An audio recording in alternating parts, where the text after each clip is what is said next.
You're wearing a sweater that was selected for you by the people in this room from a pile of stuff.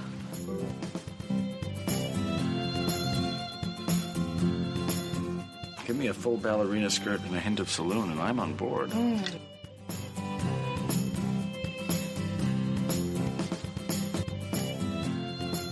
have a hole in my stomach!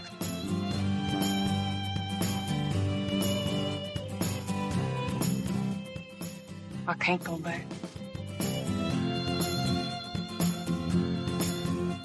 Welcome to the She Became Visible podcast.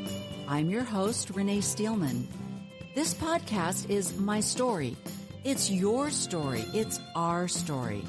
It's all the stories of all the women who one day knew that it was time to remember who they were, who they are, and stand up and be seen.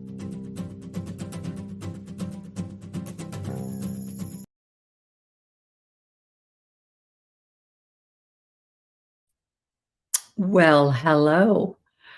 Welcome to She Became Visible. We are doing another episode this week because there has been so much going on this week. And one of the things that really hit me was the fact that President Ballard, Elder Ballard rather, M. Russell Ballard, is sitting as the president of the 12 Apostles, currently acting president.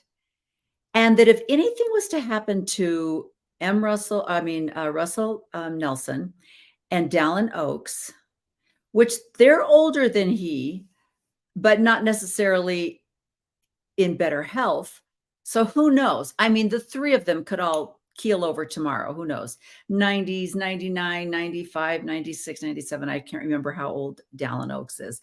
But the entire lot of the first four could keel over at any time. And the thought that M. Russell Ballard could be the next prophet and president of the church with everything that's going on right now really got me.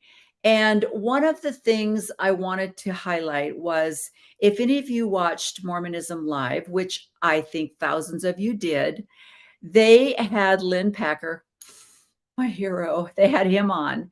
And he highlighted some of his past YouTubes that he's done, where he talked about the fraud that M. Russell Ballard was accused of, and really his success as a businessman, which is zero. And so what that brought me to, how that took me down the rabbit hole, was then to really think about how these men are called into this position. And Lynn Packer pointed out so beautififully that his great-grandfather, I don't think it was his father, it might have been his grandfather, Melvin Ballard, was a general authority. And I don't remember if his father was or not, but regardless, there is this nepotism in there. And it doesn't matter what your background is or what, and this is the problem with the lay ministry. It doesn't matter what you've done personally.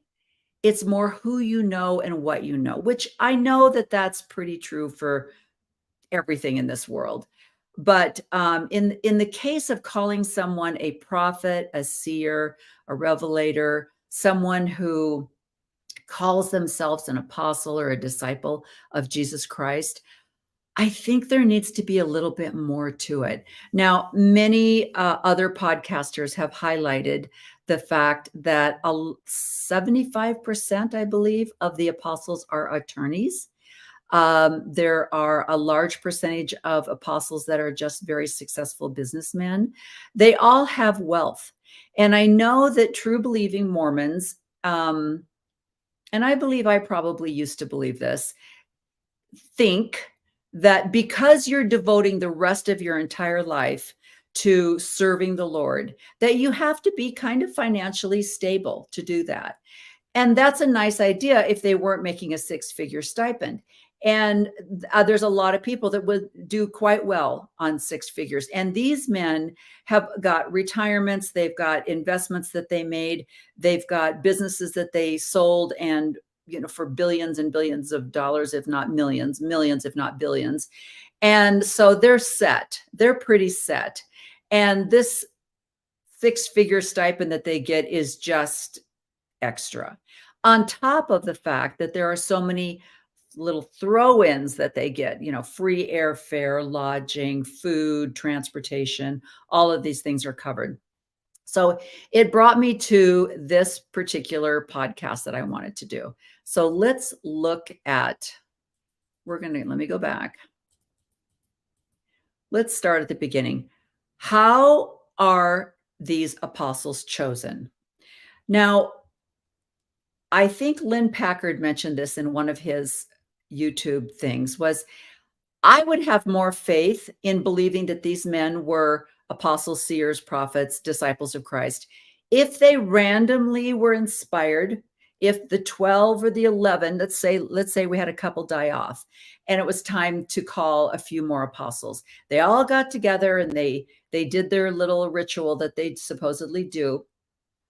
And they called some random guy from Indiana, a farmer from Ohio, somebody that just works in a industrial shop in Indiana, somebody that works for Caterpillar or Ford or one of the other industries that they used to have in the Midwest. If one of those men would have been randomly called because they were just devoted, they put in 40 hours a week as a bishop or a stake president, plus they had a family, blah, blah, blah, all of the things that they say that these men are.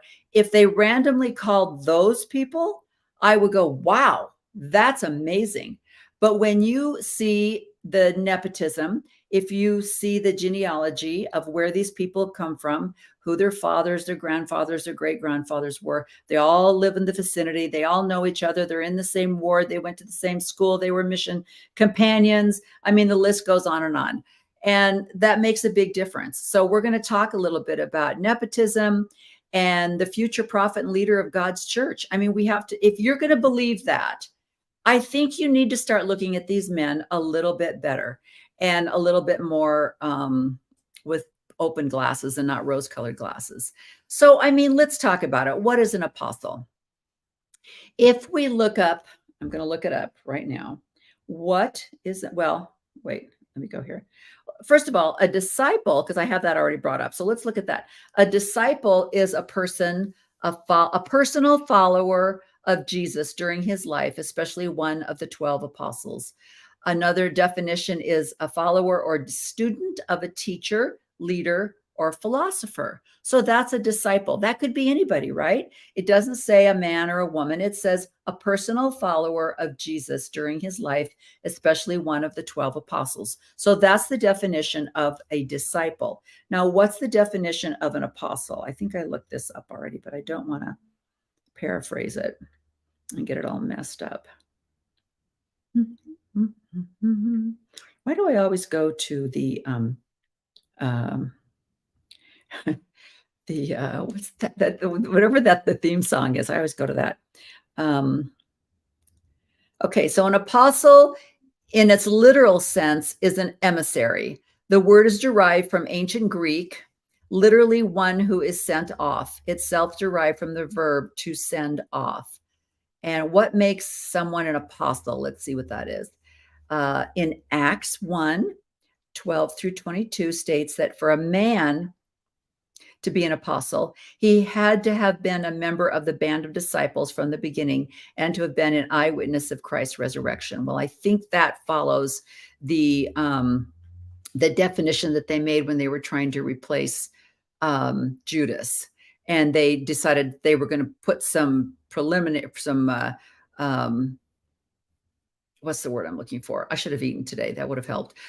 Some definitions before. And this is why people had such a hard time with Paul at first, because he hadn't been one of the apostles. So let's see. Why was Jesus called apostle? Jesus is the apostle envoy or Shalaik of God. He is the son through whom in these last days God has spoken his final word. Just as the high priest on the Day of Atonement acted as the Shalaik of the whole congregation, so has Jesus made the first atonement. Okay, so these are all references from church things. So apostle from Greek, person sent, any of the 12 disciples chosen by Jesus Christ, The term is sometimes also applied to others. Let's see who the others are. Also applied to others, especially Paul, who was converted to Christianity a few years after Jesus's death. In Luke 6, it is stated that Jesus chose 12 from his disciples, whom he named apostles. And in Mark, the 12 are called apostles when mentioned as made of their return from the mission of preaching and healing on which Jesus had sent them. So this is a definition that I think was probably put into place after the because the as we all know, the Matthew, Mark, Luke, and John were all written, besides Mark was probably they think the first one written 70, 110 years after. And there was a lot of misogyny and patriarchy that kind of went into redefining what these things were. And the reason I mention that is because we all know that Jesus had quite a lot of female or women that followed him. So let me go down here a little bit so that I can see. Oh, where did it go? Oh, I wanted to come back. Okay. I'm just going to go to a full screen here. Okay. What is an apostle? Jesus never organized a church. We're going to talk about that. Who did Jesus choose as followers? And was there an inclusion of women? And we need to remember that Jesus was Jewish and that he celebrated the Jewish rituals. We were in the middle of Passover when all of this stuff was going on. And so when the Church of Jesus Christ of Latter-day Saints, otherwise and commonly known as Mormons, call themselves the restored church, you have to ask yourself, what did you restore? Because Christ never established a church. And that's where they start quoting modern day revelation from Joseph Smith, Doctrine and Covenants, and where they start saying, here's the proof. This is in the scriptures. Well, it's in your scriptures. That's not in anybody else's scriptures. But that's what we're going to talk a little bit about today. So the fact that Jesus never organized a church, that he was Jewish and he believed in the Jewish religion. But we could go on for hours and hours about Judaism in Jesus's day. And we are not going to go into that because that's not our subject for today. But let's just see a little bit. So I want to remind everyone of the statement that, well, he was just speaking as a man. So we have our first prophet, Joseph Smith. And I love the correlation that people are putting together. And I hope that it is very eye-opening, that people are recognizing the similarities between how Joseph Smith and his charisma was able to convince people to follow him and what Tim Ballard has done. That was one of the first things I thought about. If you've done any research into church history and you know how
I think the thing that's interesting about that is if you look in the scriptures, and there's a lot of kind of scholarly dispute about Mary Magdalene and Martha, and also the brother. There's a lot of conflicting scriptures, and if you want to get into that, you need to just study Bart Ehrman, listen to some of his speeches.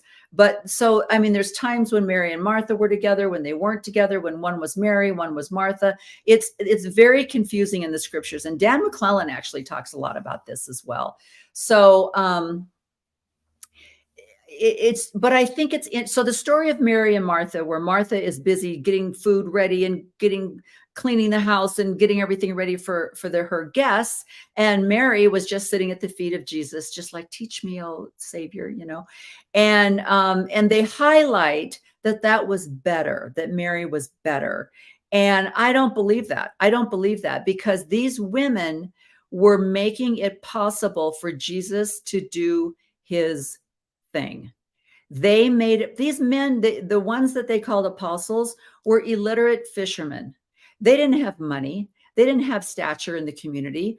But these wealthy women, I'm sure they probably cooked the food, did all of the hard work, just like women of today are kind of sanctioned in giving that exact same role. You clean the house, prepare the food, do the laundry, make sure that all the children are taken care of. That is your job, so that I can be an apostle and prophet. And that's the way the women are depicted in this patriarchal reenactment of what went on. We don't know. Who knows? It was, like they said, it was oral tradition, and then it was written. And I know a lot of people say that, oh, back in those days, they didn't have written, even the Torah, they didn't use that. They didn't say, oh, it's written here. It was written, but it wasn't read, right? They didn't consider it like, oh, let me get the scriptures out and read it back then.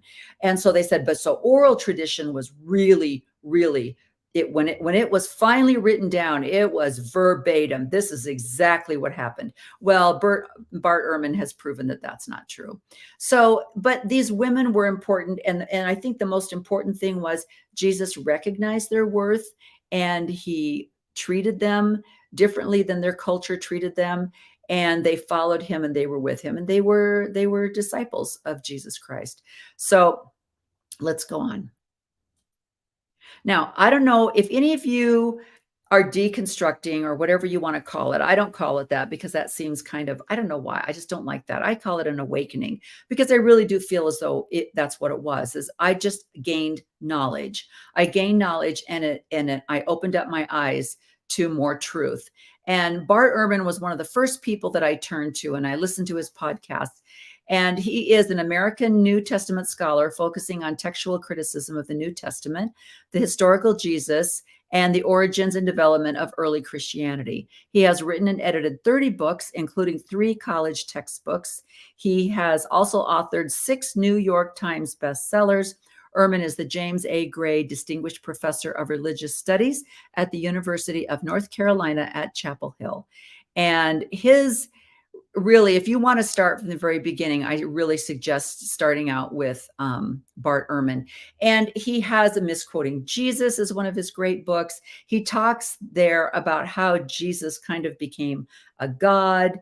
And what did he ever call himself God? I mean, he just goes into everything about Jesus's life. And what I love about Bart is that he's kind of gone through a deconstruction himself, but that doesn't prevent him from being knowledgeable in his field. And I think that's really important for us to remember. So turn to Bart to understand Jesus, his ministry, and the whole idea of how Christianity got started. So we're going to go now. Let me go back, because we're going to turn now to my favorite person in the world, which is Lynn Pecker. But let me preface it with this little tidbit of. I want to ask you a question, Elder Ballard.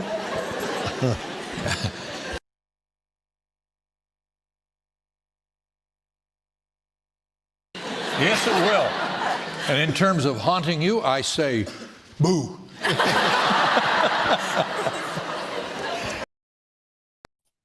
Yep, he's haunting us. Those 3, Those three guys, especially Nelson, Oaks, and Ballard, they are haunting us, but we're going to get started today. So let me highlight Lynn Packer. And what I want to do is I'm kind of going to go off the trail a little bit because we're going to end up in the same spot. But I wanted to talk a little bit about Utah, where all of these men come from. And first of all, Utah is known as the fraud capital of the world, not just the nation, of the world. And I think that is food for thought. Sit down and think, why is Utah, the land of the true church of God, why is that known for fraud? And I think you have to look a little deeper into that religion, and that will help you to understand, because the way that the church is formulated, the way that it goes about its business, its corporate endeavors, is very secret, and it pretty much follows the rule book for all the other big corporations. I know I talked about that a little bit. So let's bring on Lynn and his wisdom. Money for its own nonprofit and for OUR's effort to help child sex slaves escape captivity. The goal: placing hope in the hands of a child can save lives. Okay, so let me give you a little bit of introduction here. What Lynn is talking about, this particular podcast, he was talking about fraud, and he was talking about multi-level marketing businesses in Utah. And he specifically in this section is highlighting doTERRA. And he's mentioning, he goes through the whole genealogy of how doTERRA got started, where the beginning seed was, and the men who started this business. And he's saying how they partnered up with Tim Ballard. Now, this is where you have this connection with M. Russell Ballard and doTERRA, which is a multi-level marketing, and how they hooked on to Tim Ballard's train, and they started donating money, and they created, now I don't know if any of you are familiar with doTERRA, but it's an essential oil business, and it is, frankincense, rosemary, thyme. Okay. They claim to cure, and it's a health it's a homeopathic way to treat illnesses and things like that. And it's not that I don't believe in essential oils, because I do believe in essential oils, but this particular multi-level marketing has taken it to a completely different level, of course. And so Lynn Packer is talking about doTERRA's oil that they formulated just for OUR. And this is how close they were working with Tim Ballard and how much they were in bed with this fraudster. So that's what Lynn's talking about here. So let's go on. Literally. doTERRA and their Healing Hands Foundation are doing all they can to help those enslaved by human trafficking with a unique product called Hope. OUR Director of Corporate Partnerships, Doug Osmond, said, "The traffickers won't take it away because it smells good, but it gives the victims a tool to get out," Osmond says. "It's amazing what a difference a simple tool such as this can make." Let me just stop right here and say that Doug Osmond is the son of Alan Osmond, one of the Osmonds. And so here again, you have that tie. You have this dynasty, this line of genealogy where you have success, where you have businesses, the investments, and Doug Osmond is part of the Osmond family. So I just wanted to bring that out. And we at doTERRA have chosen to support an operation called Operation Underground Railroad. I'm so grateful for the collaboration between doTERRA and Operation Underground Railroad. For me, this has been life-changing as well, because it's all about collaboration and people coming alongside and working together. And what doTERRA did was they said, our best strength that we have are our oils, and they created a Hope blend. We're excited to now make this available as part of our Healing Hands offering. So those that purchase the Hope blend now, it'll be for the price of $20 US, to be able to support their efforts to rescue as many children around the world as possible. When I came in the doors to the convention, someone threw this in my hand. It's called Hope Essential Oil, and it's a brand new product. And what is so cool about it is doTERRA's creating these, and they are actually getting them out for free into the hands of potential victims.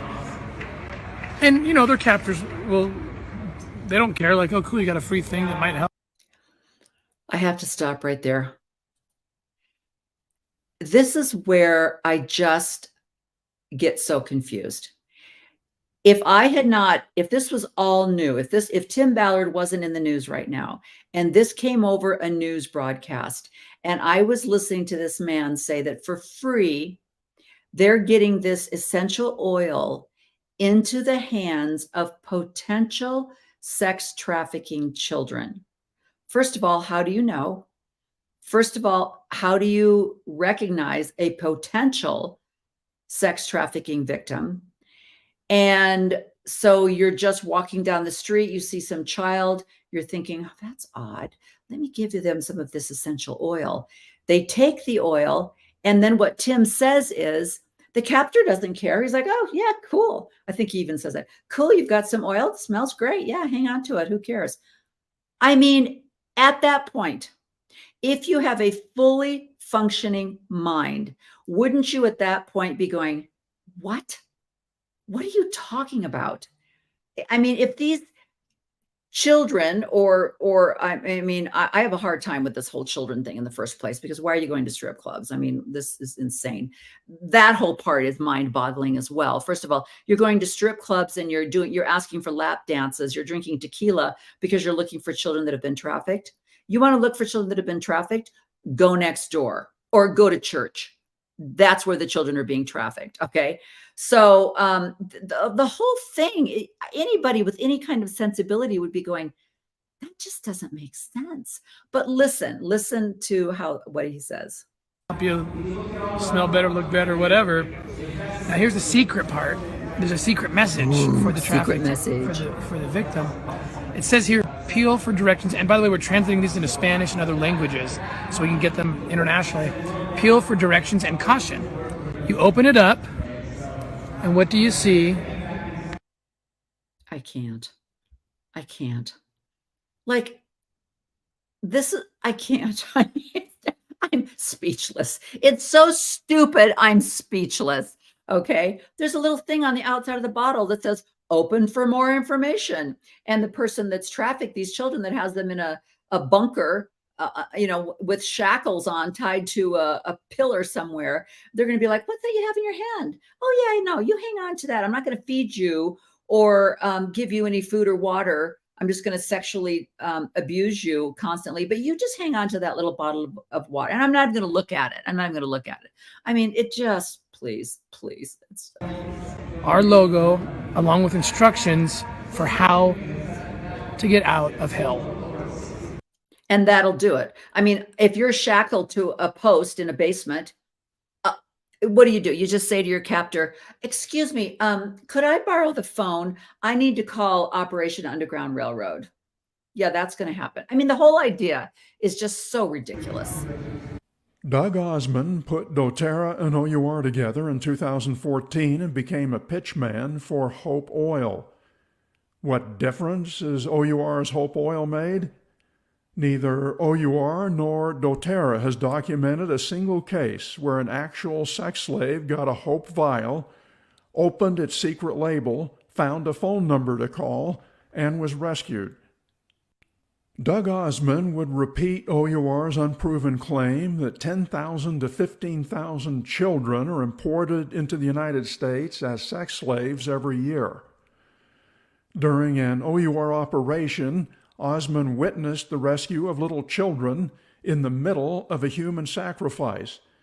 Osmond was quoted as saying, "There were 3- and 4-year-olds scarred and mutilated beyond description, but they had so much joy and light in their eyes as we helped them."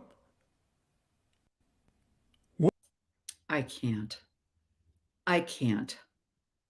These children were scarred and mutilated but they had so much hope and light in their eyes. It's just unbelievable. I mean, have they ever talked to people that have lived through severe trauma? I mean, the fear, they didn't know who these people were, supposedly. They didn't know if they were really going to rescue them. I mean, and the fact that this Osmond guy is going to profess all of this is a lie. It is deceitful. It's unbelievable is what it is. Breathe. What you see is the headline over a University of Utah Daily Chronicle column. The columnist wrote, doTERRA partnered with OUR to help trafficking victims by donating branded vials of Hope oil. The traffickers won't take it away because it smells good, but it gives the victims a tool to get out, said Doug Osmond. It's hard to see how an aid strategy that hinges on a trafficker's appreciation for perfume could be considered a strategy, she wrote. Perhaps I am overly cynical, but it's difficult to believe that trafficking victims are who this marketing campaign is really for. This concludes the first section of op-ed number 9. The next section explores how MLM fraud erupted worldwide, and Utah became the epicenter of that explosion.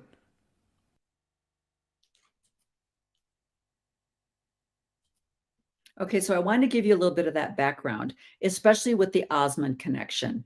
And I think if someone like my mother or a lot of people that are in my demographic, a little bit older, that were raised in a different church, I really do believe they were raised in a different church. When my family joined the church, David O. McKay was the prophet at the time. And from what I've read, and I know I've quoted him more than once, but Greg Prince, I love Greg Prince. You know how they'll say to you, if you could ask for 3 people to go out for dinner with, if you were on your deathbed and you could ask for 3 people that you could go out to dinner with, who would it be? Greg Prince would be one of them. It's his work that really led me down the path of learning more. And it's his truthfulness, and it's just the information that he has. But I wanted to say, this was an interview that Greg Prince did. He says, in 1893, there was a panic throughout the country financially. It brought on a depression, and the Mormons were not any more immune to that than any other group in society. Near the turn of the century, their president, Lorenzo Snow, took the first steps to bring back to a sound financial footing as an institution, encouraging the people to do what they had been encouraging people to do all along, and that is to pay tithing. Snow told the people, quoting from the book of Malachi, "Pay your tithing and the windows of heaven will open." It was an interesting and literal interpretation of what Malachi had meant. Opening the windows of heaven meant you opened that firmament above and the rain came down. And there's a true story about how once the saints got the message there, it did start to rain and it saved the crops. So Lorenzo Snow had gone down and supposedly had just randomly spoken. And he said this thing because there was a drought and everyone was losing all their crops. And that's what he meant when he said that, was literally the heavens will open and you will get rain that you need for your crops. That's what he was talking about. The Great Depression hit Mormons as hard as it did anybody else. Utah was no happy place in those years, but that caused them to reassess some of their financial strategies. And the welfare plan, which was an effort to take care of Mormonism's own people through self-help rather than government help, began in those years. In its earliest days, Mormonism had a utopian idea of a cooperative society. They tried it in Ohio, they tried it in Missouri, they tried it in 19th century Utah with varying levels of success. By the end of the 19th century, all of those efforts had dissipated and we acted like the rest of American society. And isn't that the truth with everything? I mean, when Greg talks about a utopian society, everything that came out of General Conference a couple of weeks ago was engulfed in a utopian idea. It doesn't really work in the real world. And so then he goes on to say, by the middle of the 1930s, a young stake president in Salt Lake City, of course, by the name of Harold B. Lee, took the initiative within his stake to convert unused land into agricultural land for the benefit of members of that stake. That initiative was the seed of what later became known as the Church Security Program, and then later as the Church Welfare Program. The idea of taking care of our own, even if we didn't have this communitarian society that the 19th century tried to define. And that was carried through all the ways since then, not just economically, but in a pastoral context as well. And so then he goes on to say, David O. McKay brought this church into the 20th century, even though he got started halfway through that century. Since the time that Brigham Young decided to grow a beard, the face of Mormonism literally was bearded polygamist, bearded polygamist, bearded polygamist. We're clear up to the 20th century, and that face hasn't changed. And all of a sudden, with a heartbeat, the face of Mormonism became a clean-shaven, non-polygamist white knight. David O. McKay frequently wore a bright white double-breasted suit. The contrast in image between that and what had preceded that for a full century could not have been more stark. It was scripted by central casting. He knew the importance of image before the era of professional image makers. Isn't that astounding? David O. McKay understood that if you're going to be accepted by society, you have to resemble society in some ways. And so he said, not only did he look modern and look different, he transformed the church into a modern worldwide church. We were a church that still was insular. We brought people to Salt Lake rather than saying, come to Utah when you're converted. He said, let's reverse that. And it reminds me so much, and I've been doing a lot of studying with the things that are going on in Israel right now, with the similarities between the Mormon people and the Jewish people in the belief that they have the whole entire purpose of Brigham Young taking the saints to Utah, which was Mexican territory at the time, was to take it over. They created a theology. They wanted their own land. They wanted to have their own religion, and they didn't want anybody else. No one else was invited. Hence the Mountain Meadows Massacre and all of the Utah wars and all of the other things that happened, and the practical wiping out of the Utes, the indigenous people that lived there. It's the same story. Anytime you have a group of people that really truly believe that they are God's chosen people,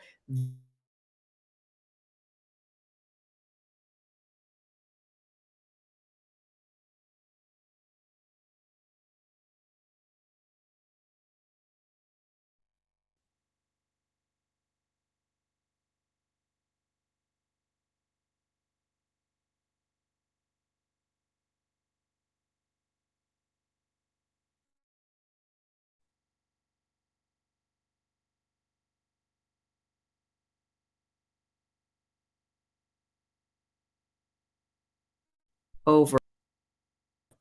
There we go. I'm back. That was weird. Okay. Anyway, he talked a little bit about the priesthood ban with David O. McKay, talked about missionary work. And then he talked about, and it's hard not to love David O. McKay. When you consider that he was born and raised in Idaho, and then he went to Scotland on his mission, you could see where he was a little bit just not really aware of other cultures and diversity. But that, hello, prophet, seer, and revelator. Again, let's talk about that. But he goes on to say, okay, let's read this. This is really, because we're going to get into this. You've heard enough from your feminist women friends about what their, I'm going to use a strong word here, grievances are. What are some of them that resonate with you? Specifically, anybody who is going to be called to a church position, male or female, is going to be called by a male. Any policy decisions that are made at a local or general level usually are going to be made by the men, often without consultation with the women. The proclamation on the family was made public without prior consultation to the General Relief Society presidency. It surprised them, and I think it disappointed them. Having spoken with a couple of them, that's what I mean. The representation needs to be there. They need to be included and to feel that their voice makes a difference. And then he goes on to talk about the Relief Society. When I first read House of Females, I had no idea growing up at the church that the Relief Society had been disbanded, and that Brigham Young was like, enough of you people. We do not need to hear your voices. Thank you very much. And I didn't know that. That was another one of those what type things, right? And he goes on to say the Relief Society is the women's organization within the church. It was initially founded in 1842, only a decade after the church was organized. And for decades, well into the 20th century, it functioned both at a general level and at a local level, somewhat autonomously. Yeah, those were the good old days. The Relief Society president, be she the general president or the local president, would be chosen by the male ecclesiastical leaders in that area. But then she pretty much ran her show, not independently of the men, but pretty much running the organization and consulting them along the way, which, by the way, I don't know if he goes into this, but they were financially sound. And when the church was finally really financially struggling, that was one of the first things they did, was to tell the Relief Society presidents, give us your money. We need your money. And I believe, if I'm not mistaken, the same thing happened after World War II. Somehow the Relief Society had figured out a way to save grain, and they took that grain and it was like, yeah, the women know how to do it, right? Okay. So then he goes on to talk about the ERA. We don't have time to talk about all that. And Joseph Smith and blah, blah, blah. It's amazing. It's a great interview. You should look it up. It was a Meet the Mormons interview. And here's another thing that I thought, this was a great question. Is it tough to be an intellectual in this church? Is it changing?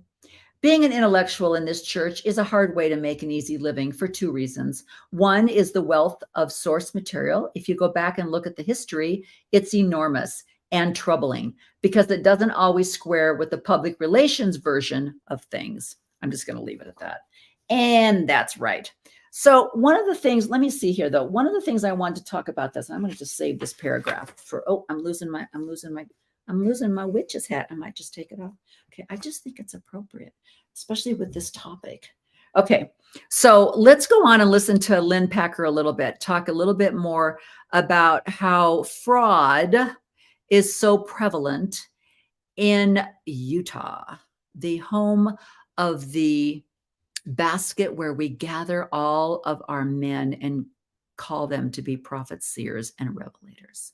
All right, here we go.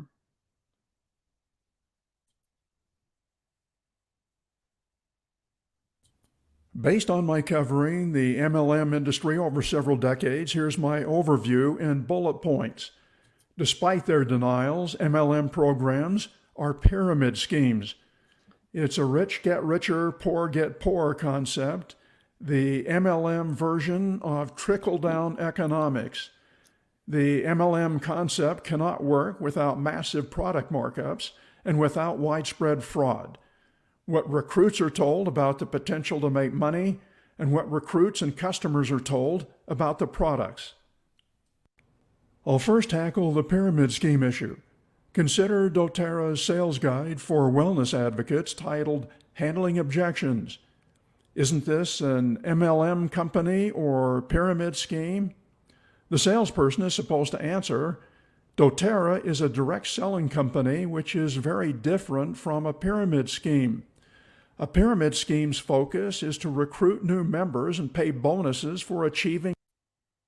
Okay, so he goes on to talk, and I think, let me skip ahead. I think he highlights, some of the people that are doTERRA representatives and how they explain how this pyramid scheme totally supposedly is to be. If someone asks you if this is a pyramid scheme, the people that are highlighted in this particular episode teach you how to respond correctly.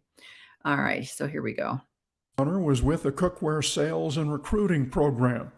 I was still in high school. A returned missionary tried to recruit me to sell waterless cookware. It was not clear at the time it was an MLM. His sales team was organized like in the mission field.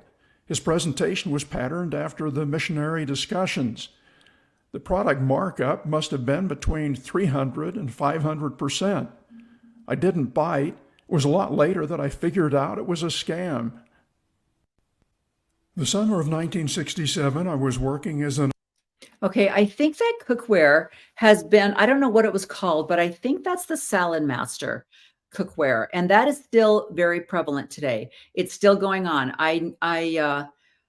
I had a friend that was I was kind of in the vegan world for a while, and she really recommended this Salad Master cookware. And it was so funny because I had never heard of it before. But when I mentioned it to my husband, he said, "Oh, yeah, my mission president was a very high ranking member of Salad Master, which is an MLM, which, by the way, he was a Benson." That's all I have to say. Okay, I'm going to skip past the Tupperware thing because he's just talking about the difference between, okay, he talks about Amway and okay, pyramid. Talks a lot about Amway. And let's see here. Then he goes on to talk about Nutrilite, which was like the beginning of the whole thing. And then he shows the genealogy of New Skin. And it's so funny because Lynn talks a little bit. Let me see. Let me let him talk. Millions of dollars worth of the hair product each year through more than 120,000 distributors across North America. We picked one of them at random, Clara's.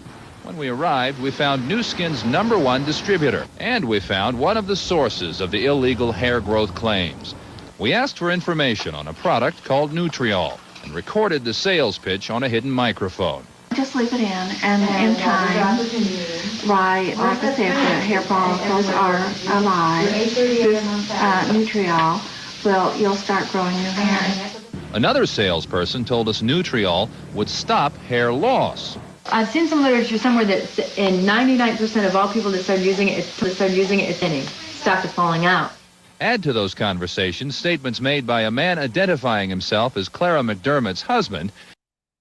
Now, Lynn points out where Clara came from and how she was the mother of these multi-level marketing programs. But I mean, what does this remind you of? All of these snake oils are being sold today. And just like Tim Ballard, I love the way they throw out this data and statistics. 99%, 260,000, 150 million. They just throw out these numbers and everyone just sits back and goes, wow, I had no idea there were that many children being kidnapped from playgrounds. I had no idea. I don't know anyone that's been kidnapped from a playground, but wow, I mean, that's like 1 in every 3rd child is being kidnapped from school. That's pretty serious. We better pay attention to this. I mean, at what point, people? That's all I have to, let me keep going. And we heard the hair growth claims. So then she goes on to talk about her whole thing, and it's pretty amazing. Let me skip past. And he talks about Young Living. I saw a bunch of those ladies at the airport the other day. Making more violence. And let me skip here because I think I have this already brought up. Televangelist Pat Robertson had his prosperity gospel MLM. He hawked Bibles, then vitamins and shakes. He had Holy Land skin cream, vitamins marked up 7 times. His scheme failed. Here's Robertson's tithing concept. He said the idea is that if you give some of your money to the Lord, he will eventually shower you with earthly blessings. He said multi-level marketing is one of the greatest expressions of the biblical principles of prosperity I know of. Utah has a long history of patent medicines and miracle cures. It prompted former Mormon Church President Joseph F. Smith to speak out against quack medicines. He said, "Let a reputable and faithful physician be consulted. By all means, let the quack, the traveling faker, the cure-all nostrum, and the indiscriminating dosing with patent medicine be abolished like so much trash." That was then. MLM is now.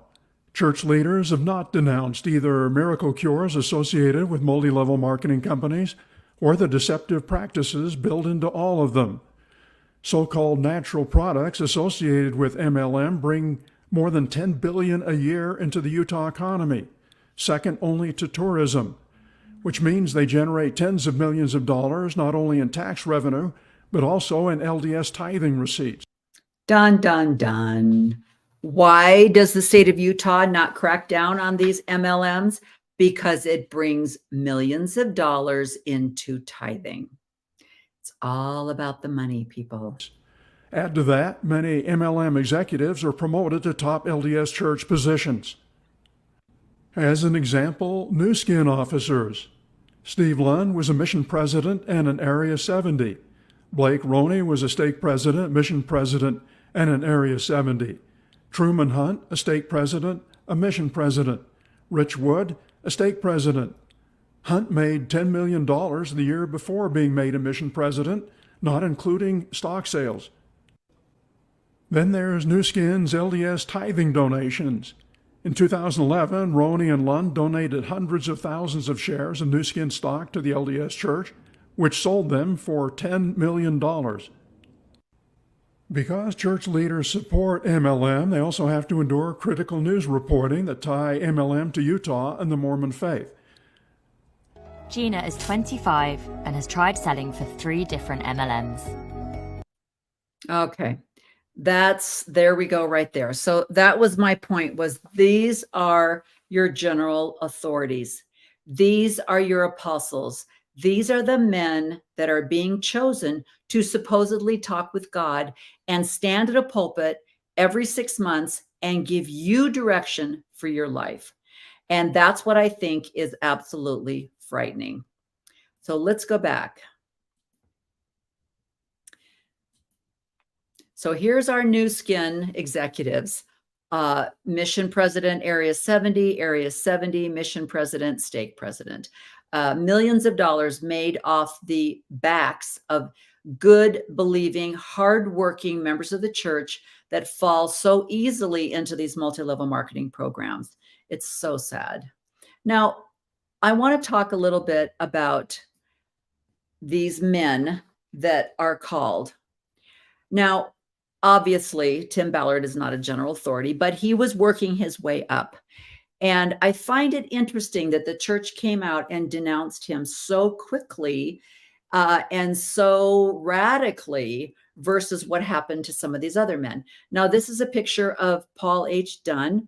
Any of you young people have never heard of him, but when I was growing up, he was the most famous youth speaker in all of the church. And I think I mentioned in one of the other podcasts that I did that my younger brother, who was 8 years younger than I am, his goal, he verbally said, my goal is to be like Paul H. Dunn someday.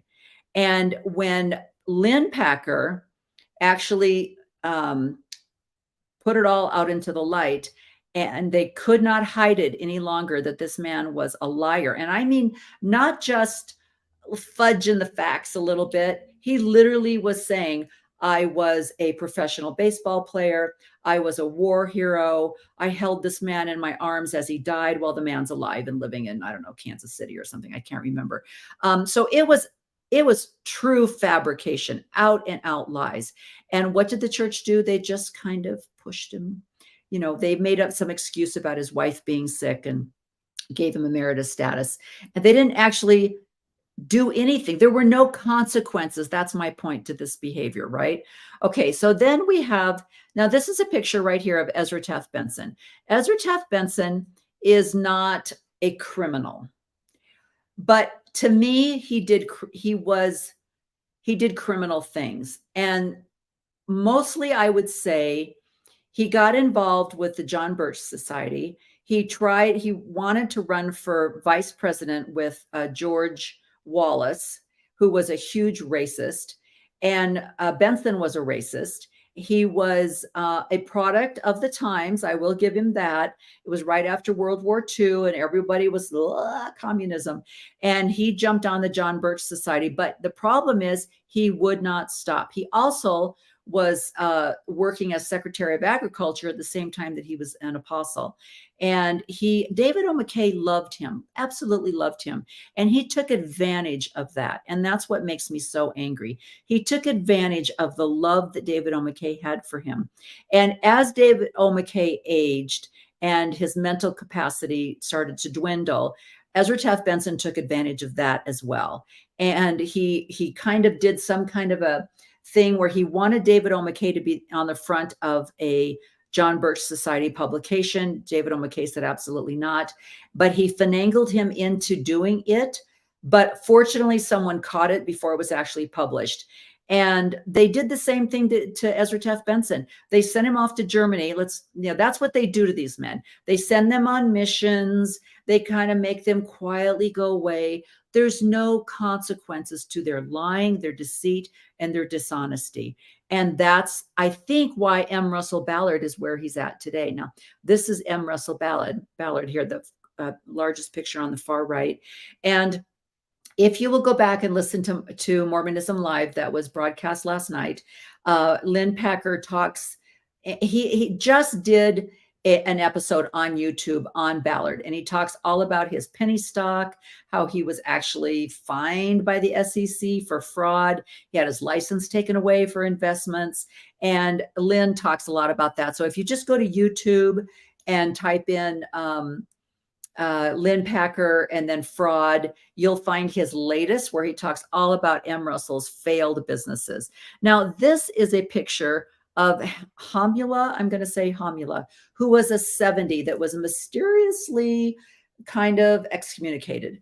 He says he has spent most of his career working for the Arizona-based law firm of Gallagher and Kennedy. He was largely involved in Superfund and other environmental law issues. In the LDS Church, Hamula served as Elders Quorum president, bishop, stake high counselor, and stake young men president. He also served as president of the Mesa, Arizona Salt River Stake and as the first president of the Mesa, Arizona Red Mountain Stake when it was organized in 1992. From 1994 to 1997, Hamula was president of the church's Washington, D.C. South Mission from 2000 to 2008. Hamula was in Area 70 in the church's North American Southwest area. He became a member of the First Quorum of the 70 during the church's April 2008 General Conference. After serving as a counselor in the area from 2011 to 2014, he served as president of the church's Pacific Area headquarters in Auckland, New Zealand. On August 8, 2017, Hamula was excommunicated from the church. While the church's news release did not specify the reason for his excommunication, it did state that it was not the result of personal apostasy or disillusionment on Hamula's part. Hamula is the first general authority of the LDS Church to be excommunicated since George P. Lee in 1989. Now, this picture right here is George P. Lee that was excommunicated. Now, the church did come out and say that he was excommunicated for sexual behavior, and I could not find anything on Hamula. If anybody knows anything, and this is what I love about living in Utah, what is it? I mean, when I talk about people being ordained as apostles and they all have to be connected to somebody else, it's the same thing with information. You people that live here in Utah, you all know somebody who knows somebody, and you have secret information. You all have this, like, I have a friend that knows this and this. Well, I'm from Illinois and Oregon. I don't have any friends that know anything, okay? So if any of you have discovered over the last few years what actually happened with Hamula, I would love to know what that is. So these are some of the men. Now, as I mentioned, he became prophet, okay? This is a man with sketchy business practices, behind the scenes, under the table practices, and he becomes the prophet of the Lord. This is the man that could become the prophet if the other two died off suddenly. And this man was a 70, was excommunicated. Nobody knows why. He was excommunicated for sexual practices. He actually was charged after he was excommunicated. He was charged with, he had been molesting a neighbor child. That's sex trafficking, Tim Ballard, right there.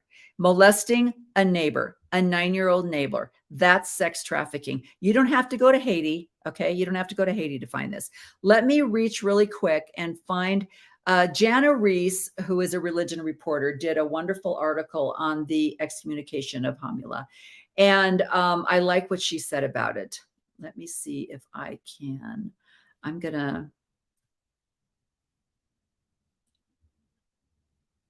I'm going to fast forward this a little bit. She and her husband Cole first met. And recruit a downline. Okay, this is Lynn again. Now we're going to talk about politics. Trump political MAGA rallies were like religious revivals and campaign events rolled into one. The concept was an evolution of his appearances at MLM conferences. The now defunct Trump multi-level marketing network sold skincare products, nutritional supplements, weight loss products, and multivitamins. The service included customers sending in urine samples for analysis to see what supplements they needed. Trump's MLM rallies were forerunners of his political rallies.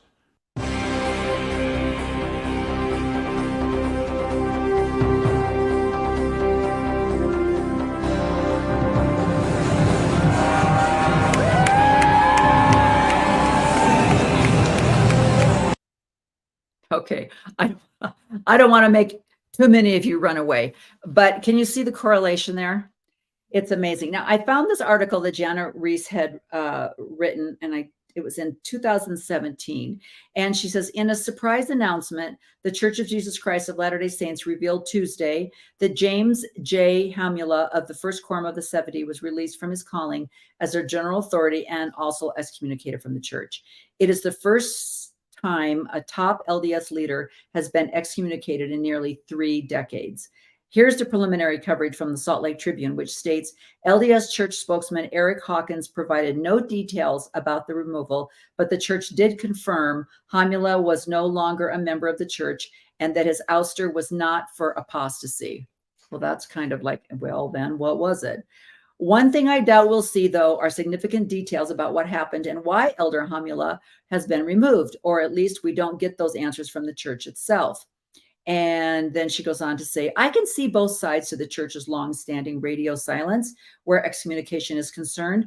On the one hand, confidentiality can protect excommunicants and their families from unwanted and unhelpful judgment. It leaves the door open for a potential rebaptism and a restoration of blessings. At least in theory, you can also argue that gossip thrives in the absence of real information. I have heard of cases, for example, where a church member has been excommunicated for apostasy or lack of belief, but has then been excoriated in the Mormon rumor mill for a host of other fabricated reasons, from I heard she had an affair to I don't think he's paid tithing in years. Mormons used to excommunicate people more publicly,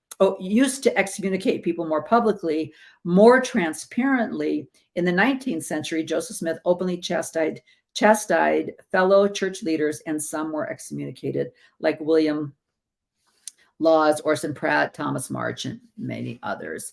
And so he goes on to say, and in 1989, the most recent high-profile excommunication of an LDS general authority, George P. Lee, was removed for apostasy and other conduct unbecoming a member of the church. And that sounds very Tim Ballardy, doesn't he? But this is what I find interesting. So Hamula was excommunicated in 2016, 2017. Before that, it had been 30 years before that another general authority had been excommunicated.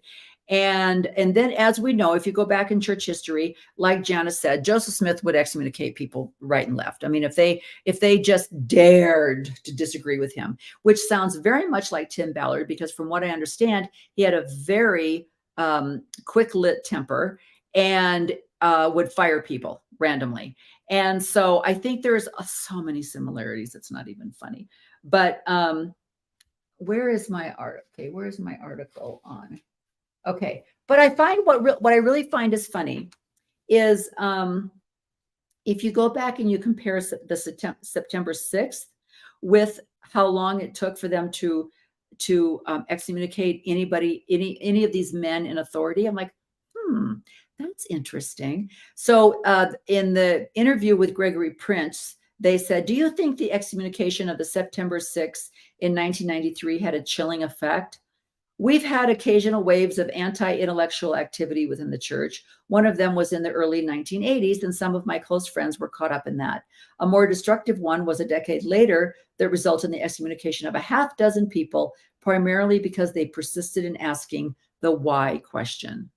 So here you have 6 people that were excommunicated, Maxine Hanks and Allred.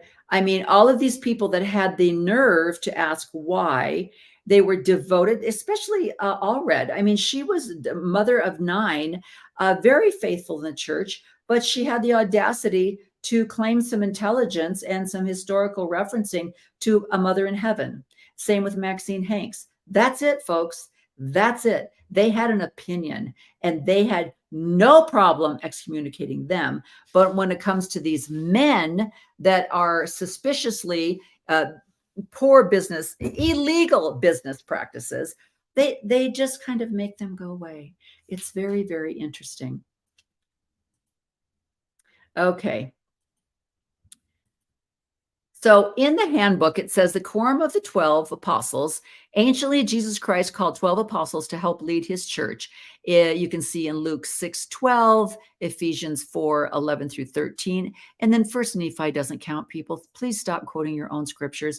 But in Luke and Ephesians, they don't exactly say men. It kind of says, I think in Luke it says he called unto him his disciples, and of them he chose 12, whom he also named apostles. And then Ephesians, it says, and he gave some apostles, some prophets, and it's that whole scripture. Everybody understands that they were men, but it did specify specifically that he only called men. He just said these are the men that he called.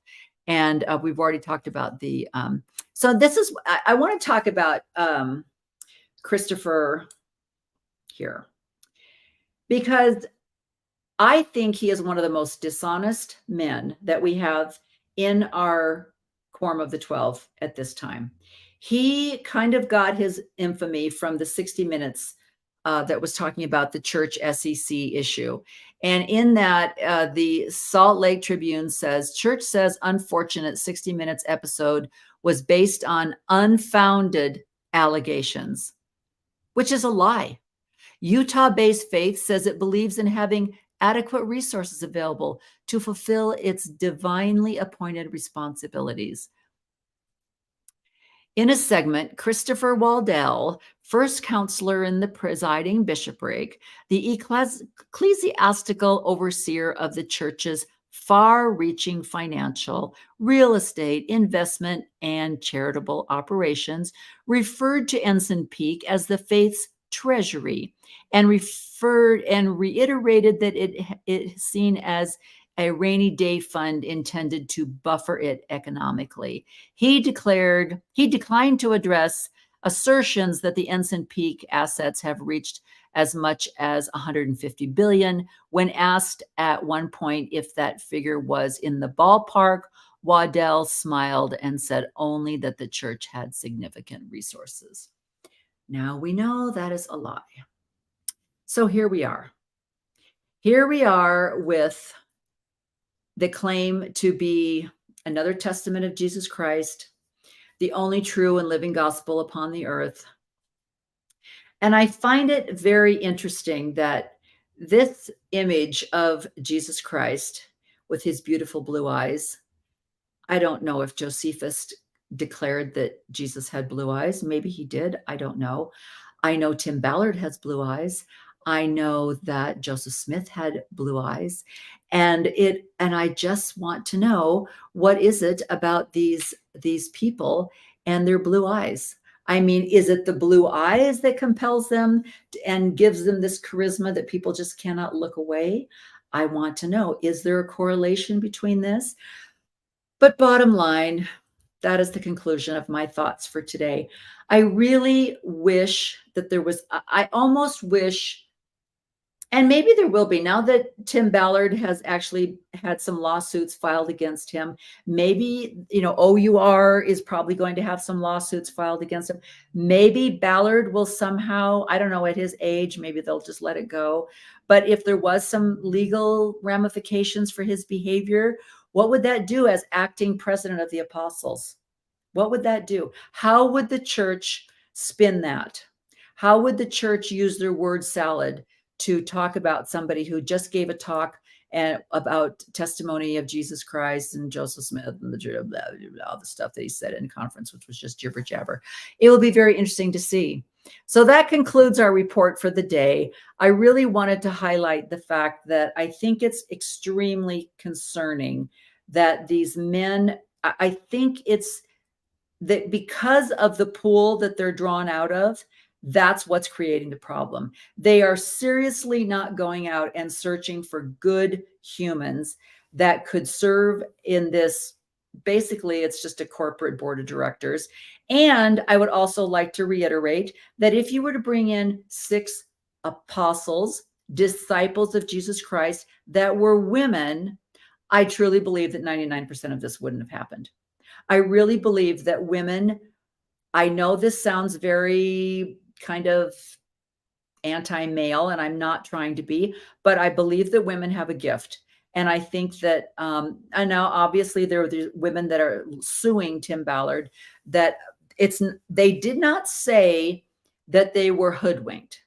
They said that they were groomed, and that's the difference. It's one thing to be suspicious because they admitted that. They said their gut instinct told them something was wrong, but then they believed all of the authority that Tim Ballard proclaimed to have.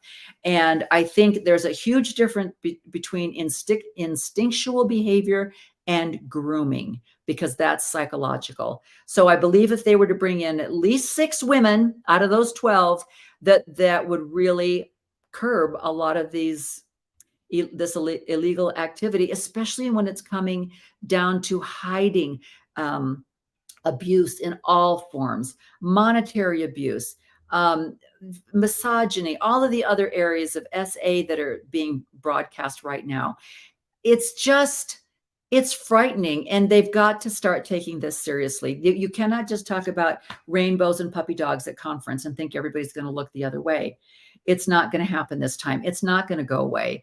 In fact, I was looking through a list of people that had LDS people that had been accused of horrible crimes. I forgot about Jodi Arias. You've got Ruby Franke, and you've got Jodi Hildebrandt, and I forgot about Jodi Arias.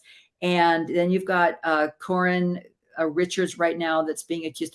The one thing I have a problem with her, and I think I've mentioned this already, is she made her husband a Moscow mule and then put fentanyl in it. So I'm like, well, where's our church activity? I don't know. But she has Mormon feelers. So there is a connection there. Anyway, I hope you enjoyed this broadcast. I cannot encourage you enough to not go to YouTube and find Lynn Packer. Also, listen to Mormonism Live from last night. Bill and RFM and Lynn did a fabulous podcast. They just kind of went over some of Lynn's YouTube videos. They just don't stop. They're just amazing. And the information is easy to follow. As I mentioned before, Lynn puts his things in chronological order and makes it really easy to understand. So thank you so much for joining me. I will see you again next week on She Became Visible. And I really want to encourage all of you women to stand up, find out who you are, declare it to the world. I'm here. All right. Good night.